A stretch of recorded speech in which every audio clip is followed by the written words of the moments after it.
What's going on, everyone? It's Juskewycz of Daily Fantasy Winners bringing you an episode of Tee to Green. And for this week's tournament is the WGC Bridgestone Invitational. It's a tournament at Firestone Country Club in Akron, Ohio. This is a golf tournament that has existed since 1999, and the tournament has been at Firestone every year with the exception of 2002.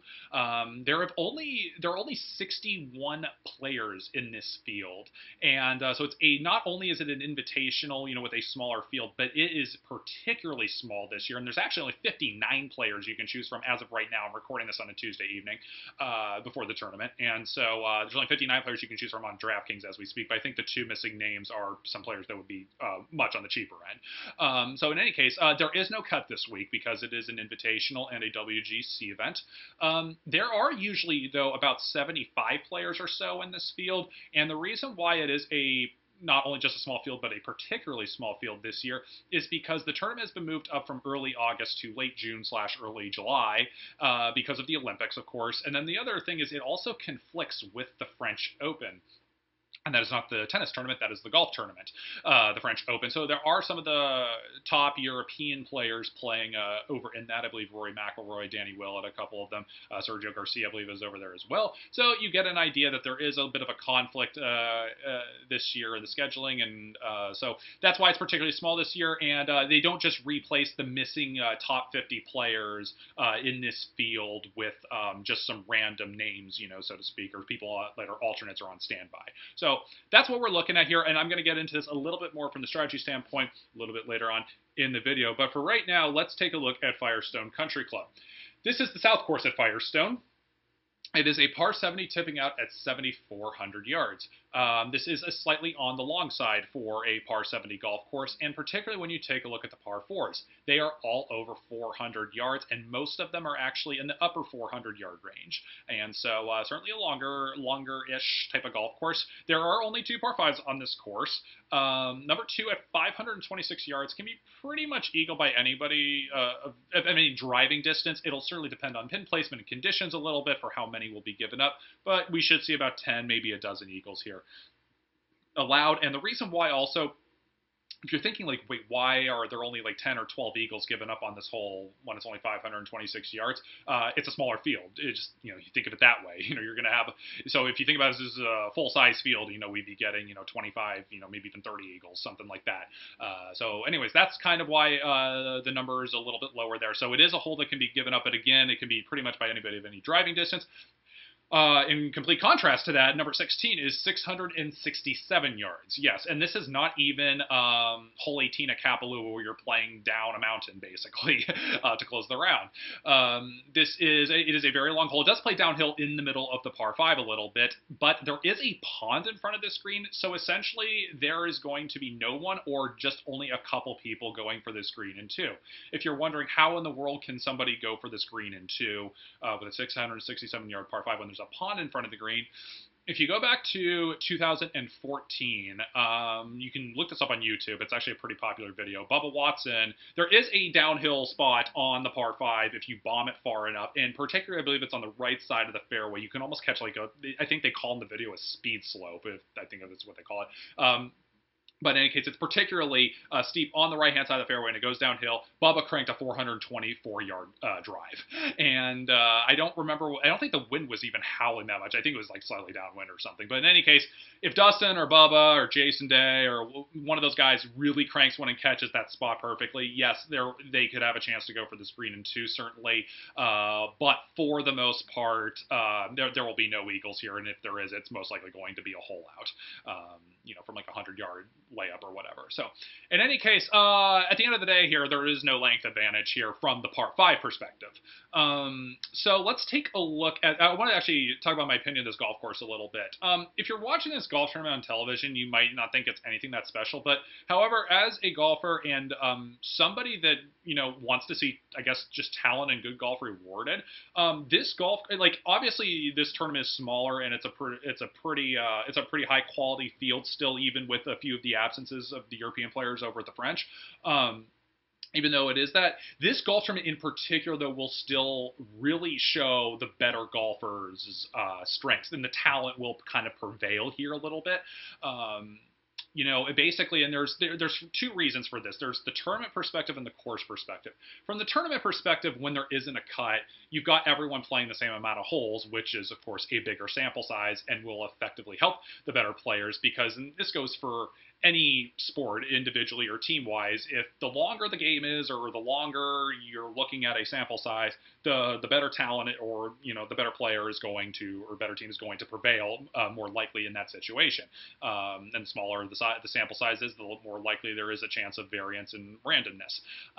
So in any case, and if you miss a cut at an event, usually obviously you most likely deserve it for whatever reason for not playing well, and your chances of winning are very minimal, which is ultimately what most golf fans do care about. But obviously, as a player, you're competing for cash, of course, and some people do care a little bit more than others. But it really does matter for these guys, and even if they're out of the competition, maybe after day 2 or day 3 or whatever, some people, keep in mind they're still competing for cash and they're not going to mail it in. Some people do mail it in a little bit, but sometimes some people think they just mail it in, they're just not playing well. It happens. So, but the second reason here, and this is more so for why the better golfers will prevail, is the course perspective. And this is because there are heavy tree line fairways pretty much on every hole on this golf course. You'll be able to play your ball pretty much in every situation, no matter where your tee shot goes. There's a couple exceptions to that, I believe, but not many. And it's kind of like Augusta in that situation a little bit. The approaches are to smallish greens. They're not the smallest on tour. They're not like RBC, Harbor Town small, but they are definitely on the smaller side by PGA Tour standards. There are a couple of water hazards by the green. There's a few bunkers just off the fairway, and greenside, of course, too. But essentially what I'm getting at here is it's a fairly simplistic or straightforward course, and there aren't like a ton of hazards. Like this isn't Sawgrass where, there are water hazards everywhere, because generally speaking, the more hazards there are on a golf course, particularly off the tee, that's when the leaderboards become become bigger head scratchers. And really, that person who was 5,800 finished third or whatever it might be. That's more when you get a little bit more variance with when there are hazards on the golf course, and particularly off the tee, like I said. And so that's kind of this is just a straightforward shots. The greens are not that complex, and it's just about hitting good golf shots here at the end of the day. So in any case, let's take a look at some statistics. This is a little bit unique. Outside of these first two statistics I'm going to mention, because this is a bit of a unique, tournament when it comes to what I would recommend for strategy. So statistics, first two, strokes gained off the tee, just because there's a good balance here between distance and accuracy. The distance will certainly help you off the tee because you have a lot of longer par 4s, and it's going to make your approaches to the smaller greens a little bit easier. But at the same time, if you miss the fairway, while you'll still be able to be hitting your second, from wherever you're at, you're most likely going to be in the trees and will most likely require a punch out of some sort. Yes, you can find a gap in the trees, or if you miss your tee shot poorly enough while still landing it in an ideal area somehow, you can hit it on another fairway and then just hit it back over the trees. And some players have certainly done that here.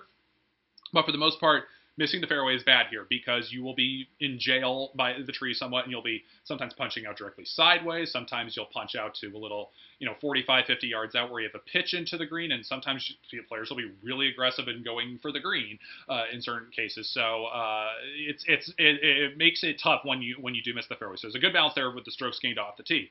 The strokes gained approaching the green, we're definitely looking at this as well because these are some smaller greens where proximity is going to be more important. And you can look at approaches from 150 yards plus if you want to, just because there are a couple extra par 4s on this golf course, and they are all over 400 yards. And because par 4 sample size, I usually don't like looking at par 3, par 4, par 5 scoring because of the sample size factor. But par 4 scoring, I don't mind as much just because the sample size is bigger, and we are late June, early July at this point.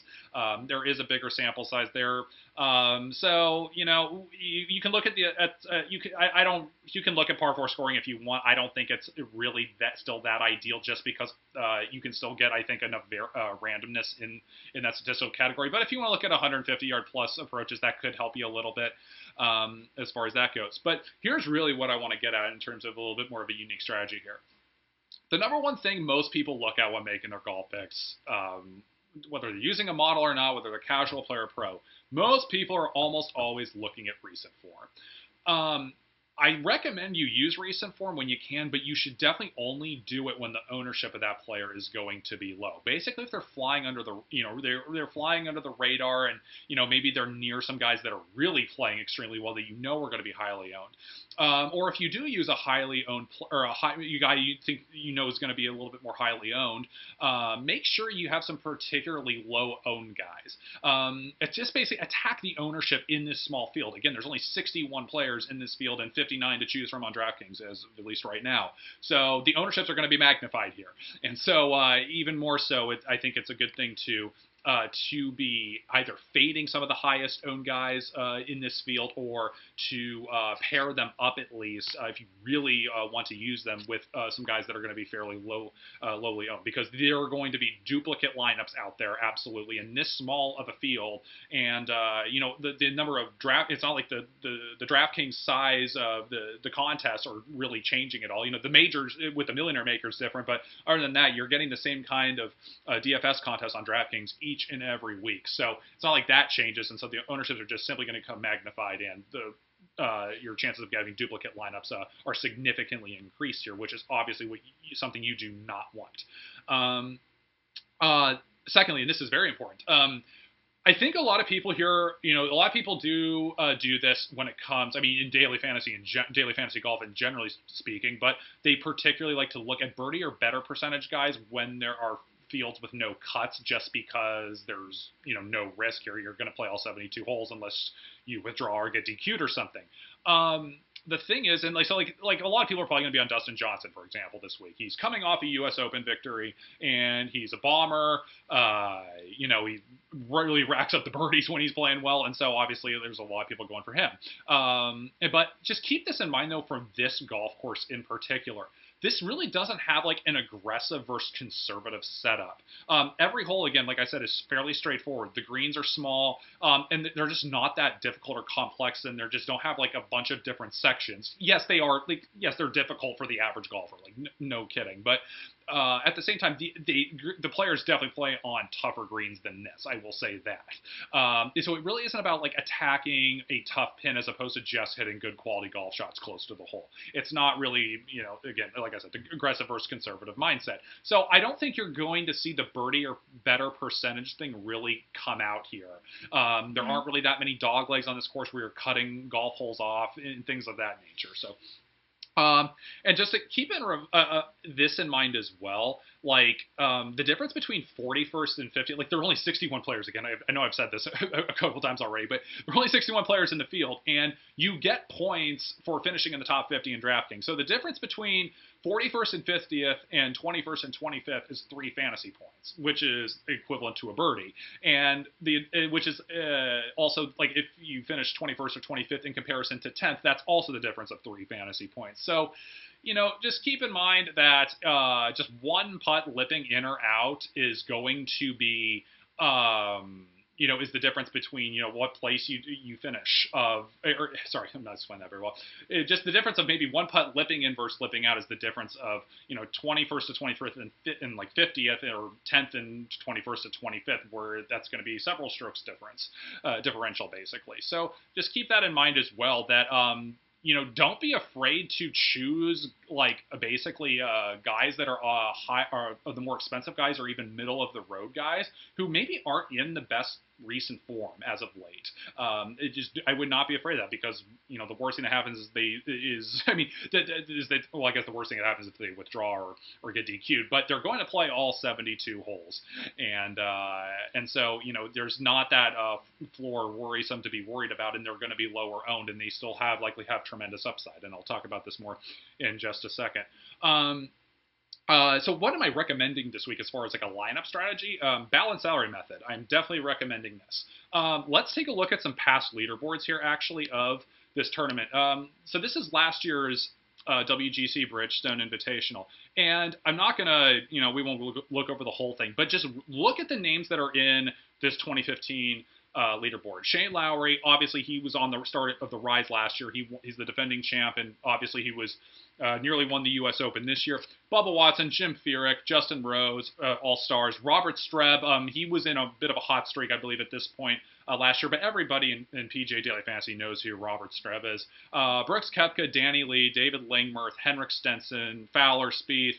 Bowditch was actually playing some decent golf last year, so he was a little bit slightly of the maybe of an outlier there, but still he was playing much better last year than he was this year. Jason Day, Soren Kjelsen, even people know him. Kevin Na, Patrick Reed, Keegan Bradley. You get this. Casey, Grace. It goes on and on. They're all players we all recognize. And if you scroll all the way down to the bottom now, we are looking at, so there were 77 golfers. Looks like these three didn't play. Troy Merritt, he was actually coming off a win just before this tournament. But, whoops, that's a obnoxious refresh there. So in any case, if you look at this, we've got Win Chong Liang, Nick Cullen, Matt Every. I mean, he wins at the Arnold Palmer Invite all the time, but, he usually doesn't have that great consistency. David Lipsky, and then, a couple other names we do recognize, Hunter Mahan and Ryan Palmer and things like that. But if you even go a little farther up, Oliver Wilson, Gary Stahl, Andrew Dote, these are all for the most part, international players, or a couple of United States players even. So these are the guys that are that would be in the 5,000 range this year is essentially what I'm saying. So this is what I'm talking about, where the better players really do stand out over 72 holes on this golf course. And just really quickly, I'll show you. 2014 is the same thing. If you look here at just the top 15, every single player here is a star or somebody that's at least, somebody that should be in the 7,000 type of a range. So where I'm coming at from this is everybody that's 7,000 or above should be on the table this week, and I would really favor the balanced salary method as opposed to going Jason Day, Jordan Spieth, the stars, and then combining them with a couple $500 or $5,000 level golfers just because you can go studs and scrubs without a cut. I do not recommend doing that at all this week. And so keep that in mind. And then, again, if you do use a stud, and you can look at a stud, if you want to go that route, and I think, you should use them a little bit, of course, if you're making several GPP lineups, but just keep the rest of the guys at the $7,000 level, or throw in a 6K guy. There's a few decent $6,000 level golfers because there is a decent drop off kind of at the mid 6,000 level or low 6,000 level to the 5,000 guys. But throw a 6K guy in there and then just do the rest at 7K if you are going to use a stud. So anyways, you guys get the picture there. We're on to the picks. Okay, so this is a smaller field, so this is going to be a smaller list. I'm going to kind of give you, or I am going to give you 2 picks in each range, but there's not going to be a B list that I'm going to do on the forum. I will be on the forum and be perfectly willing to answer any questions about players that I have or have not listed here in this video, but it's just such a smaller field here that we're just going to do 2 picks kind of in each range, kind of my top picks, so to speak, just for this week. We're going to do it a little bit differently. And like I said, again, everyone on 7K and above, I think, is on the table to some degree, except for maybe a few players you may want to consider fading of higher ownership, like, Dustin's going to be somebody, and Brooks Koepka is probably going to be another person that's really highly owned as well. Probably a couple others. We can talk about it there. So let's get on to the picks. So there are 3 guys at the top, at the top of DraftKings, basically. There's Jason Day, Dustin Johnson, Jordan Spieth, all that are, in the 11 to 12K range. I don't want to call them red flags, but I kind of have an issue with all 3 of them, and I'm not that high on either on any of the 3. And the reason why is Jason Day will have the highest ownership of the 3, in my opinion. Dustin Johnson is coming off the victory at the U.S. Open. He's obviously a daily fantasy PJ stud, generally speaking. And Jordan Spieth, his strokes gained approaches are pretty weak. He's like 115th or something, 120th, somewhere in that range. And he's usually not that strong on tighter golf courses where you really need to hit the fairway. If you are going to choose one of these 3, again, this is not really one of my topics, but if you're going to choose one of the 3, I would go with Jason Day, since I obviously still believe he is the best player. He has the best combination of a high floor and a high ceiling. And he has been fantastic, really, in the biggest tournaments this year, despite having not won a major. He's been near the top of the leaderboard of the Masters and the U.S. Open, not necessarily right there in contention on Sunday, but he's finishing top 10. But he's already won the Players' Championship. He won the WGC Match Play, and he won Arnie's tournament. So he's been showing up in the big big tournaments. And so, again, high floor, high ceiling there type of a deal. I am a little bit more, as far as your most expensive guys, going to be the $10,000 guys. There are 3 names here: Adam Scott, Justin Rose, and Bubba Watson. I like Adam Scott and Justin Rose a little bit more for this range. Adam Scott is number 1 in strokes gained approaching the green. Obviously has the upside of winning, and I think he's a very good play that probably will not have the highest ownership in the world just because his form's been good recently, just hasn't been outstanding, and nothing has really in particular stood out. And then I also like Justin Rose this week. So I think Rose will in particular have lower ownership, A, because he always does, but B, lower ownership because he missed the cut at the U.S. Open, and he was coming off his back issue as well. So 3 reasons of why I think he'll have some lower ownership. And honestly, if you watch him a little bit at the U.S. Open, which was a little bit difficult to do on Fox just because they were more showing the stars and who was in contention, and just Rose, while he is a star, he just didn't get as much coverage as I would have liked. If you watch him on some of the other the streams with the U.S. Open app or on the U.S. Open website, he looked perfectly fine hitting the ball, in my opinion. I thought it was more the short game that came to an issue for Justin, which really isn't that much. I mean, that's usually the case for Justin. It's usually the putter that lets him down when something goes wrong. And he's 4th and 12th off the tee and approaching the green respectively. And this is not a course where I don't think being a great putter is going to be like a particularly good asset for you. So Scott and Rose are the 2 guys above 10K that I particularly like. Let's move down to the 9,000 range. My 2 favorite picks in this range are Hideki Matsuyama at 9,300 and Ricky Fowler at 9,000. Buy low. That's basically the reasoning. You can buy low on both of them right now. Both have recently missed some cuts, and so I don't think they will be particularly highly owned. I think it's a perfect time to use them with their higher ownership and the lower ownership expected. Hideki is 10th in strokes gained off the tee and in third approaching the green, and Fowler is 6th in strokes gained off the tee and 31st in approaching the green. Both very good in the tee to green areas. Why these guys have not played as well recently and over the last couple weeks? It's mainly the short game. Both players' short games have been the weak link. And Fowler has a little bit of a slight issue off the tee, which I do believe he can get corrected. And Fowler's very good at turning it around when he's in a funk, which he seems to be in a little bit. Obviously, and the biggest tournaments haven't gone well for him this year. But we obviously know Ricky can compete at the highest level and win the big tournaments. And I don't know, maybe we just need to get somebody to hold up most overrated player on tour sign, there to get him to play well. I don't know. Kind of joking there, obviously. But I do think Ricky is under the radar this week, and I don't think there's a lot of love for him. And 9,000 is too cheap.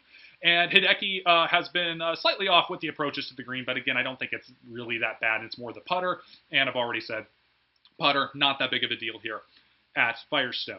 So this course definitely suits them a little bit better than what they've been playing recently. To the 8,000 range, Jason Duffner, 8,500.